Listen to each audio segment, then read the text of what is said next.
L'alternative allemande contre l'immigration célèbre un succès historique, avec une grande victoire pour le parti d'extrême droite dans l'État oriental de Thuringe. L'AfD a remporté près d'un tiers des voix, 9 points devant le CDU conservateur et bien devant les 3 partis au pouvoir en Allemagne.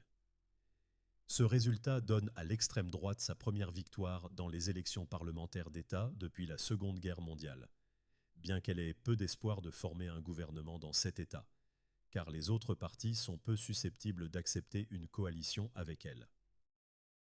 L'AfD est arrivée deuxième dans l'État de Saxe. Les résultats là-bas ont donné au CDU près de 32% des voix, juste devant l'AfD, qui en a obtenu 36%.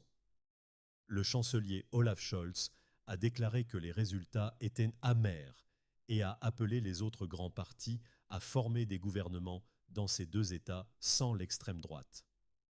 L'AfD nuit à l'Allemagne. Elle affaiblit l'économie, divise la société et détruit la réputation de notre pays, a-t-il déclaré dans un communiqué à Reuters. Le candidat principal de l'AfD en Thuringe, Björn Höcke, qui est une figure très controversée en Allemagne, a salué la victoire historique et a déclaré que sans ce parti, aucun gouvernement ne pourrait garantir la stabilité dans ces deux États.